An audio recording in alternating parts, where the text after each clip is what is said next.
کہ رسول صلی اللہ علیہ وسلم کی زندگی کو جب ہم اپنائیں گے تو ہم کامیاب بھی ہو سکتے ہیں۔ اللہ کے احکام کو اگر ہم توڑیں گے، اللہ کے احکام کو اگر ہم بجا نہیں لائیں گے تو ہم ناکام ہوں گے اور ہمیں چین اور سکون کی زندگی نہیں مل سکتی۔ تبھی قرآن کریم نے کہا فی جنات یتساءلون عن المجرمین ما سلککم فی سقر۔ جس وقت جنتیوں کو یہ موقع ملے گا، اللہ تبارک و تعالیٰ ان سے کہے گا، جب جنتی آپس میں گفتگو کریں گے، وہ آپس میں تذکرہ کریں گے، میرا بھائی نظر نہیں آ رہا جنت کے اندر، میرا ابو جان نظر نہیں آ رہا جنت کے اندر، میری امی جان جنت کے اندر نظر نہیں آ رہی، وہ تلاش کرے گا جنت کے اندر لیکن اس کو وہ دکھائی نہیں دیں گے۔ وہ اس وقت کہے گا انسان کے ٹھکانے تو دو ہی ہیں، یا تو وہ جہنم میں ہوں گے نہیں تو جنت میں ہوتے، ٹھکانے دو ہی ہیں۔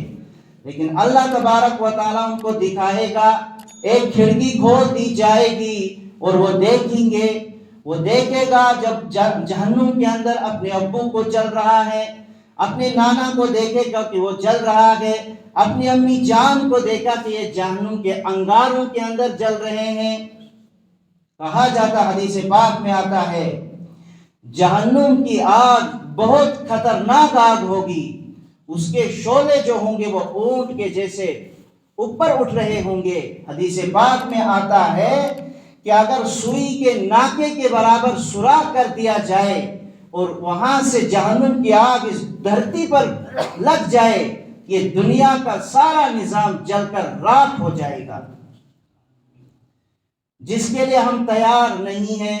ہم اس کے لیے کوئی تیاری نہیں کر رہے ہیں، لیکن جنتی لوگوں نے جب آپس میں تذکرہ کیا تو انہوں نے پوچھا ان کو کہ تمہیں کس چیز نے، کس مصیبت نے اس کے اندر ڈالا ہے، تم نے کون سا گناہ کیا ہے، تم نے کون سا جرم کیا ہے، کون سی خطا کی ہے جس کی وجہ سے تم جہنم کے اندر جل رہے ہو۔ وہ کہیں گے میں تو اپنے ابو کو بڑا نیک سمجھتا تھا، بڑا شریف سمجھتا تھا، بڑا بزرگ سمجھتا تھا، لیکن آج یہ جہنم کے اندر جل رہا ہے۔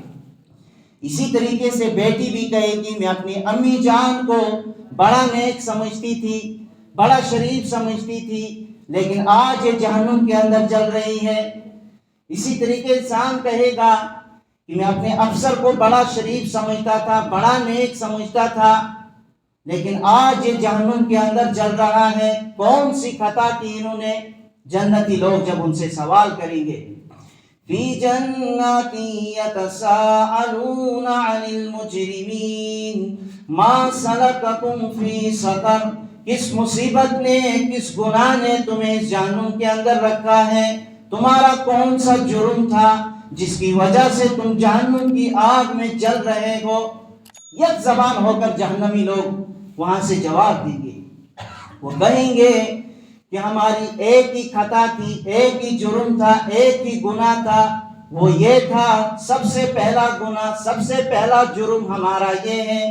قالوا لم نک من المصلین، ہم نماز نہیں پڑھا کرتے تھے جس وقت اللہ کی صدائیں بلند ہو رہی تھی، جس وقت مؤذن پکار رہا تھا، اللہ اکبر کی صدائیں لگا رہا تھا، لیکن اس وقت ہم کیا کرتے تھے؟ اس وقت یا تو ہم دکانوں کے اوپر گپ شپ کیا کرتے تھے، یا چوک اور چوراہوں کے اوپر بیٹھ کر ہم گفتگو کیا کرتے تھے، آپس میں گپے لگایا کرتے تھے، یا تو ہم گانے سنا کرتے تھے، یا تو ہم کنجریوں کے گیت سنا کرتے تھے۔ اس مصیبت کی وجہ سے آج ہم جل رہے ہیں جہنم کے اندر۔ سب سے پہلا گناہ، سب سے پہلا جرم یہ ہوگا انسان کو کہ اس نے نماز نہیں پڑھی ہے۔ یک زبان ہو کر وہ کہیں گے، جواب دیں گے، کہیں گے کہ ہم نے نماز نہیں پڑھی ہے، مؤذن 5 مرتبہ دن میں پکارتا تھا لیکن ہمیں کسے مس نہیں ہوتا تھا، ہم نماز کے لیے نہیں جاتے تھے، ہم دکانوں پہ جاتے تھے، ٹیلی ویژن کے سامنے رہتے تھے اور ٹیلی ویژن دیکھتے تھے، فلمیں دیکھا کرتے تھے، شراب پیا کرتے تھے، چرس پیا کرتے تھے اور جوا کھیلا کرتے تھے، دنیا کے اندر ہر کام وہ کرتے تھے لیکن نماز نہیں پڑھا کرتے تھے۔ سب سے پہلا گناہ، سب سے پہلا جرم ان جہنمیوں کا یہی ہوگا۔ جس کا نقشہ قرآن کریم میں کھینچا ہے، یک زبان ہو کر وہ جواب دیں گے، کہیں گے قالوا لم نک من المصلین، ہم نماز نہیں پڑھا کرتے تھے، جس وقت اذان ہوا کرتی تھی ہم ٹیپ یا ریکارڈ سنا کرتے تھے، اس وقت ہمیں فرصت نہیں ملا کرتی تھی۔ لیکن اگر ان سے پوچھا جاتا تم نے دنیا کے اندر زندگی کیسے گزاری، وہ کہیں گے جیسے کہ آج کسی انسان کو کہتے ہیں چلو نماز پڑھنے کے لیے، وہ کہتا ہے کہ میرا بدن پاک نہیں ہے، میں صحیح نہیں ہوں، اس وقت میں مسجد کی میں آنے کے لیے تیار نہیں ہوں۔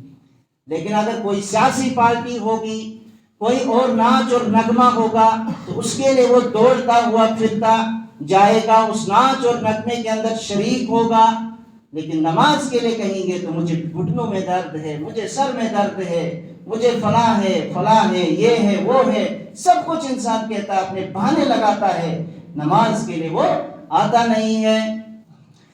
لیکن قیامت کے دن قرآن کریم میں ہے کہ انسان کی چھاتی کو چیر کر جب اس کا نام اعمال پیچھے سے پکڑایا جائے گا تو پوری دنیا کو دیکھے گی، ذلیل ہوتا ہوا دیکھیں گے اس کو۔ وہ کہے گا کہ جب